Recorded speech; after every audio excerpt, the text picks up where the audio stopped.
I'm here with Imani Muhammad, organizer of the PS6 Annual PSU Youth Summit. How's it going? It's going good. Yeah, it's going I think good. It's been going great so far. Yes. Why don't you tell me, now have you been involved in it since the very first one? Yes. I mean, I'm the brainchild. So this was your baby? Yes. Yes. Tell me how that all came about. Sure. Back in 2007, January to be specific, there was a young man named Devontae Lightfoot who was shot and killed on Albina and Killingsworth.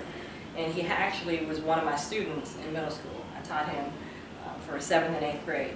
And so he was a freshman at Benson. And I was actually at the same location of where he was murdered. It was broad daylight, Sunday, 4 p.m. And I was there at the scene, but had no idea it was him. So I'm just there, I'm seeing the police, I'm seeing body bags, all of this, but didn't know it was my former student. So that night, I got a phone call from one of his, in the middle school, was his girlfriend. So she called me and she said, Miss Muhammad, that was Devontae. And I'm like, what do you mean? And she was like, yeah, that was Devontae, they got shot. He's on life support, but he basically is not going to make it. And so when I got off the phone, I was shocked, because, as a teacher, you know that things are going to happen to your students, but you never expect it to happen, like, within a year of you seeing them. It's like maybe 15 years, okay, they get married, or they're pregnant, Sure. Things like that. But a death really shook me. So a few days went by, I was hearing that the students, or youth, that knew who supposedly shot Devontae were retaliating, and they were shooting at grandparents' homes and just randomly just shooting at places, and hitting innocent people. And so I thought about it, and I was like, we gotta get the attention of the youth somehow. And so I said, well, why don't we just have an event and we bring the youth together, the youth that I know that knew Devontae, that are connected to Devontae, bring them together, have a panel, and have the teachers and the community and the adults just be in the audience and listen. And my motto was like, let's just shut up and listen, right? So 3 weeks after his death, we had the first event.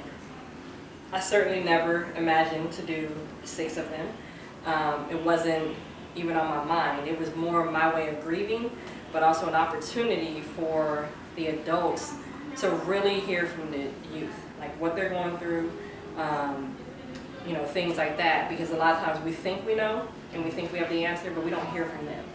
And so that was what I wanted to try to reverse, is like, hey, what do you guys want? So that was it. I mean, that was the first one, February of 07, and each year we've added different components. So we had a talent show the second year, and then the third year we came to Portland State.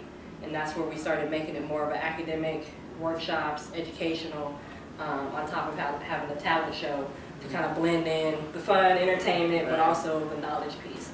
And we use the medium of hip-hop, and not what we see on the radio and TV today. That's not hip-hop, for the record. No. Hip-hop, right? Yeah, PSA. But hip-hop from, KRS-One, Public Enemy, Professor Griff, Kool Herc, all of the founders, African Bambaataa, that basically put a name to what we were already doing. Hip-hop just happens to be a way of life. It happens to be what we do. And so they coined it as hip-hop. But it's so much deeper, and it dates further back than 1974. It goes back to ancient Africa and Kemet, where we were playing the drum, and that's how we got the word from the djembe drum. That's how we got DJ. The first 2 letters of djembe drum are DJ. So that's how we get a DJ. And a DJ, if we know anything about DJs, they're the heartbeat of the party. You got a whack DJ, party's bad. You got a good DJ, you're good. So so making those connections in I won't say in an unconscious way, but it's very deliberate how we use hip hop, and we infuse it in all of the workshops. So we have graffiti workshops. We bring out people like just Siri X who can take hip hop and that whole expression and really, communicate it to the youth. So that's the summit. That's how it has evolved. And I'm the brainchild, I guess, but it doesn't happen without the community support. And people have believed in this vision from day one. And each year we get new partners. Each year we get a different crowd. This year is a very new crowd that's been exposed. They've heard about it over the years, but now it's like, okay, after 6 years, I guess I'll go. You know, so now, you know, people know about it, and it has become like an institution for Portland. Like people are like, oh, I'm going to the Youth Summit in February, and that's something that it's a blessing to be able to be a part of that. But it's so much bigger than just me thinking about it. I mean, it's something that I definitely want our youth to be elevated and given a piece of knowledge that they're not getting in the high schools or the middle schools or anything like that. So, yeah. Could you explain the 5 principles of hip hop? Sure. Right, because a lot of people think there's only 4 elements. Yes. So you have the DJ, you have the graffiti, which is the art. But if you look at some of the pyramids in Egypt, a lot of the hieroglyphics are an example of graffiti. You know, you have the MC, who is the rapper, or back in you know, ancient times was the griot, was the one that told the history, the oral history. Yes. But now it's the MC who raps the story. You know, and then you have the b-boy and the b-girl, which is back in the day more of the body movement and exercise and being healthy. You know, so we have the 4, and then the 5th is knowledge. The 5th element, which is basically what encompasses all 4 of them, you know, is the added element. And with all 5, then, you know, you got a whole person. And, you know, you can break down the 5 with, many people will think of, there's an acronym for the word Allah, and it stands for arm, leg, arm, head. But, you know, a 5-pointed star, 5 always looks like the human being. So there's a whole metaphysical connection with that. But, you know, the whole thing with hip hop, again, I think it's very important for people to look beyond what we see on TV and what gets thrown out as hip hop, because it's not really the vibration that we're working with. You know, true hip hop goes to the essence and the heart of individuals, and is really the heart and soul of movements, you know, of revolutions, you know, being political. That's hip hop. You know, it's a way of life. And so yeah, so the 5 elements are necessary. Necessary, vital, and important, and Yes. they're whether we know that they're or not. Right. So Right. I think that's really cool. And how do the kids respond? You know, I think I saw a real diverse age group. You know, little ones, Right, teenagers, and what I think is important anytime you work with youth is that you have to know what their culture is. And right now, hip hop is on every, I mean, commercial. You can turn to a car commercial and there's like a Kanye West beat in the background. You're like, how did that connect with? But they know what sells, and they know what's attractive and what's helping program the minds of the young people. So, you know, maybe 20 years from now, the genre may change. Maybe it's not hip hop. Maybe it's, I don't know, folk music. Maybe it is. I don't know. But it's important to go where the youth are. So right now, it's hip hop. It's the hip hop culture. It's the skinny jeans, which I don't like, but it's the skinny jeans. It's the, you know, it's all this, the backpack rappers, all that style.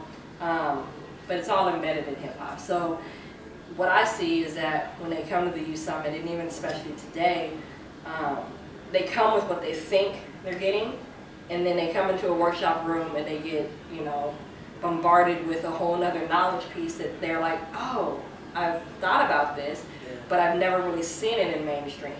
But or maybe this is what I've been looking for, but again, it's not on mainstream. So a lot of times you'll see this aha moment in a lot of the youth when they're sitting in a workshop and they're like, oh, yeah, you know, and they start feeling like they're resonating with a lot of the knowledge, because all the workshop presenters, you know, I handpicked them in the sense of they bring certainly an alternative approach, an alternative way of thinking. So I know what I'm getting, and I know how they're gonna, you know, really open up the third eye, if I can say that, to a lot of the youth, because, and that's where they're ready for that, you know. So it's like, why not give it to them? Because they're not going to get it in the public school. They're hungry. Right. You know? This generation is born to be leaders. They're not born to go along with the system. And so that's why they drop out. That's why they're, oh, I'm not getting a job, but I'm going to make money. You know, they have all this rebellious spirit because they're not born to follow. Like, I believe that my age group was the last group to kind of play around with, maybe we go with the system, maybe we don't, maybe we don't. Right. These youth, if you just watch their behaviors from a sociology standpoint, yeah, they're like, I'm not with any of the system, you know? And it gets translated into rebellion and kind of linked with behavior because they don't know how to channel it. Right. But at the core, they're not with the system. You know, they're about trying to be their own identity and be who they are. But the environment that they're in doesn't foster that. So they you know, drop out. Right. So I feel like our job is to know that and then provide the opportunity. You know, and of course, we're not going to save the world in a weekend, right? You know, Friday night talent show and the workshop. But at the same time, what we will do is impart a seed on somebody that will change the world later on. You know, and so, right, I don't want people, a lot of times people are like, well, okay, so what's next after the summit? Like, the fundraiser for the summit, you know, but there's nothing, yeah, you know, the next summit, you know, and that's what this is. That doesn't mean that the other work doesn't have to get done, but that's not what this is. This is an event, this is a sparking in the mind, get people flowing energy, networking, and then branch out, you know, as individuals, or collectively start something on their own. But we're just here to, like, say you can do it, you know, and plant the seed and say, here's a piece, now run with it. Right. So it's a lot of work, but like I tell my husband, if I don't do anything else in life, I do the PC Unity Fest, which is the fundraiser, and the youth summit. Sure. You know, and have fun in between. But I just really believe that these pieces are crucial to support, you know, and helping out so-called minority youth to feel like they have an identity here. And that's a whole nother conversation to talk about the misrepresentation of, you know, so-called minority youth here in a predominantly white city. Yeah. And the effects of that and how that really it's hard. plays on the youth. Yeah, yeah. We live outside of town, and my son is his biological father is Hispanic, and our school district is predominantly white. Right. And the things that these children are saying to him, I mean, never in my life did I think I've lived long enough to, and I know how hateful children can be, but some of these remarks, and he's tougher than I am about it. I mean, I just go in the bedroom and my heart just breaks. Right. You know, he holds his head up high and actually sat down and wrote down a list of this young man, wrote down everything that he had said to him, sat down in front of the principal and explained, this is how I feel when you point south and say the border's that way. Right. Start running. And there was actually seemed to be, you know, this moment of zen where this other child was able to look through my son's eyes and understand that, you know, what he was doing was tearing him down. And I think it took a lot of strength, but I'd like to see more, you know, more of these kids find that strength to stand up and say, hey, that's not okay, whether it's to them or to one of their brothers and sisters, you know. Right. I mean, it's solidarity is important. You have to teach it young. Right. You know. Right. But it makes it difficult to do that when you have, again, when you have a system, a global system for one, that's really wrapped up in white supremacy, and then each state, you know, has its way of, you know, manifesting that. So some states are even, you know, more liberal or whatever it is, but the root is that white supremacy. So you have a state like Oregon who had, you know, the black laws or black codes on their books for, like, I think they're still on the books. I mean, or you know, you just have all this systematic issues. So naturally, you're not going to be able to find a solidarity group that's really about doing what you're saying about the youth, like being like, okay, well, no, that's what you did was wrong. Like, it's so hard to find that because we're in a system that really doesn't foster that. It doesn't want that. You know, but if you take that to like a city of New York or something like that, where they are forced to have to provide solidarity and provide opportunities where people can be checked on that behavior, because it's the melting pot of America, you know. So it's like you're going to be forced to recognize all cultures or things like that because of the population. But Oregon, 90-something% white, they don't have to. Now those that do recognize, you know, racism and things like that, they're far, you know, very small and far in between. But for the majority, Oregon is what they are. It's like, look, we're here, 95% white, we create laws for us, we are green, we are bike riders, and, you know, and there's nothing wrong with that per se, you know, but you have to know what you're getting when you come to the city. And so a lot of times the fight for so-called minorities is like 3 times harder in a place like this, because you're already fighting the white supremacy, which is embedded in how this country was created. At the same time, then you have these extra laws and extra, you know, affirmative action so-called policies that help create that same environment. So for a youth, I mean, you know, going back to the youth, I think that they have such a harder fight in a place like this for identity. And when they do find something, they, you know, they want to stick with it, they want to stay with it, because it's not in the mainstream of their walls, or, you know, the schools that they go to. The teachers, you know, are not reflective of their culture, and textbooks are not. So, you know, how do you, at some point, you have to understand why a student would drop out, why a student says, you know, forget this, because, you know, if I continue to look at a book and I don't see anything that looks like me, I don't want to read the book anymore. You know, it's not interesting.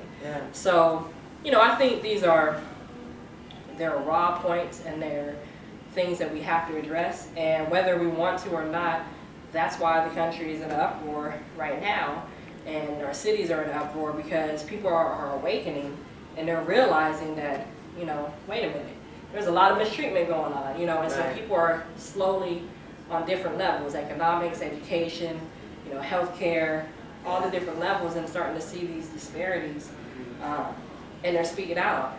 And so that's why we have a country that's, you know, in this crisis that it's in right now. In a good way, though. Yeah, and that's how the Occupy movement, you know, got started. Exactly. And we got this big umbrella that covers, you know, all the things that you missed, you know, education and healthcare, and, you know, the mortgage finance industry, and we're all saying the same thing. Hey, you know, we're tired of being stepped on. Enough.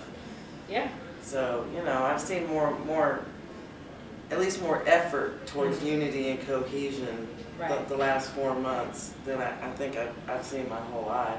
I'm almost 40 years old. So it's a baby step. But, you know, it's something. And I would like to see it, you know, continue to evolve. And coming from, I'm Houstonian, born and raised in Texas, culture shock when I moved here. I'm sure, You know, I'm used to a very diverse, and it'll take me many years to adjust. And it's not a bad thing. But it's an adjustment. But it is an adjustment. So I hope I've adjusted some of them in my direction. So, you know, the Occupy movement, I was actually asked by the Scanner newspaper, I forget the writer's name, but she made a comparison about the Occupy movement kind of adopting the nonviolent Dr. King, And it was interesting because I'd never made that comparison in my life. So when she said it to me, she's like, can you speak on that? And I was like, well, I can, but I don't see that. I said, I disagree. In the sense of the Occupy movement, in my opinion, is at a kind of infancy stage where it's doing its work, you know, and it's getting the word out and people are paying attention. But it's going to be nonviolent for so long, you know, just like the uprising in Egypt and all these things that are happening in other countries, which is a sign for us here in America. There comes a point where people are just fed up, and that's where you get, you know, the so-called suicide bombers. You know, people are like, oh, those are terrorists. Okay, great. Let's call them that if you feel like it. But let's look at what would make a human being literally say, I'm going to paradise, or whatever the philosophy is that gets told to us. Blow up myself and blow up tens of thousands of people. Like, how do you get to that stage in your mind, you know, to make you want to do that? And the natural response is you don't have hope, and you feel like this is going to be your condition for the rest of your life. So that's like, I mean, that's suicidal, but it's also a depiction of the society.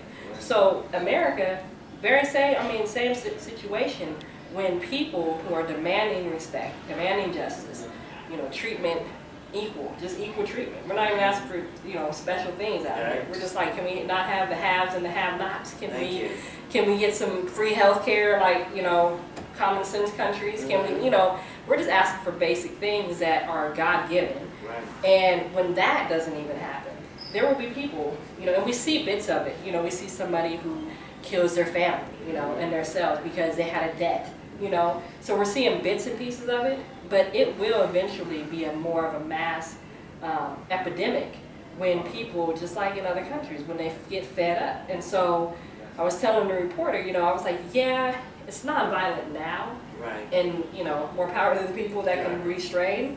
And I'm not big on weapons or anything, but I'm also a person that's about, if you're aggressed upon, you got to defend yourself. Right. But at the same time, this is only a moment, and it's gonna, if we don't get what we've asked for, which it's pretty hard to get in a system that's already corrupt. Right. But if we don't get what we're asked for, then people are going to retaliate in more violent ways. Mm-hmm. So the Occupy movement, it's a sign, and it's a first step of, for lack of better words, I won't say anarchy, but that's really what, in its most positive sense, that people are just like, man, forget the system. Right. And it's about self-sustainability.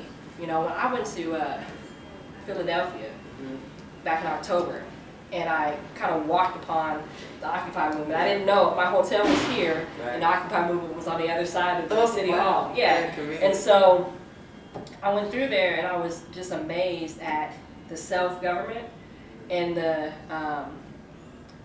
just self-government. Like, you had the first aid, you had the tech team over there. Yeah, I mean, it was dope because people were just like, we're about to just build our community right here. Yeah. And I wish you would say something. Like that was the whole attitude. And so that to me was just like a great visual to see, like, hey, it can happen, and then here's people that are doing it. And so, that to me is so much more important than the other stuff that some of the Occupy movements are doing. I'm not about policy change. I'm not about, asking the government to do something for us that we can do for ourselves. When you see people just setting up camp and just saying, look, we're going to give free acupuncture, we got a free yoga session over here, somehow they got donations and they were feeding them. I mean, that's community, and that's what we have to be about. And so the more that people see that, because that's the other thing too, you got to have hope in your mind, you got to see it, and then be able to do it. So the more times that people can see that, then they're like, oh no, we really can do this without the government. And so for me, I support any movement that's about, freedom, justice, and equality for all. And at the end of the day, the Occupy movement is a start. It may turn into something else. I was talking with Jasiri, and he was saying that, occupy the hood. I mean, but it's all of the same. We're trying to occupy. Like, whatever level you want to occupy, that's where we're going. So I support it, and I think that, in due time, if people don't get what they want, it's going to turn into something different. And, bloodshed, whatever is going to happen, but the end result is that people want justice. So, yeah. And we deserve it. Right. Our children deserve it. We only deserve it based on the Creator giving it to us. Like, we don't even have to go past the government should. Just forget them. Right. We deserve it based on just being alive in this country. Being given the breath of life. So that's what people in power really need to understand. Like, you're not doing us a favor to, give me Medicare or whatever. Right. Like, I need that. Like, and if I'm sick, I should be able to go get fixed without coming out of pocket and being $100,000 in debt, for whatever the illness is. Right. So, yeah. Or, a 24-year-old dying of a toothache. Right. Because he can't even get, his tooth extracted at a local clinic. And that's just shameful. Yeah. Shameful. But then you can go to another country, Canada, Is that your? And other places in Europe where it's like it's nothing. Yeah, like come get your tooth fixed. And like doctors get bonuses for having less patients versus in America getting paid by having, you know, more. I mean, more, and then getting bonuses from the pharmaceutical company from putting, you know, majority of your patients on medication. I mean, it's so backwards. You know, it's just, it's it's a mess. We got a lot of work to do. The healthcare system alone is like so whack. Like I think it's somewhere in Europe, you know, when a mother becomes pregnant and she needs to take a maternity leave, they pay for that. You know, we're here. Take one too. Yes. We're here, like, you gotta hope that you have the Family Medical Leave Act working for you. And even then, it's like paid for 6 weeks. But you totally remove the whole science behind the baby bonding with the mother. That takes longer than 6 weeks.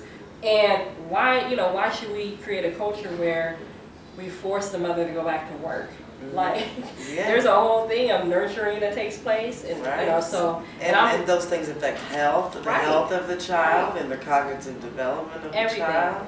Everything. You know? I mean, the whole science of breastfeeding. You know, but if I gotta go back to work, it's very difficult. It's impossible to do. I'm on Infamil with the child, and now I wonder why he can't understand or be, you know, sit down in the classroom because he's on some extra chemicals, you know. I mean, don't even get me started on the over-medication of our children. I mean, every one of them's on antidepressants and stimulants.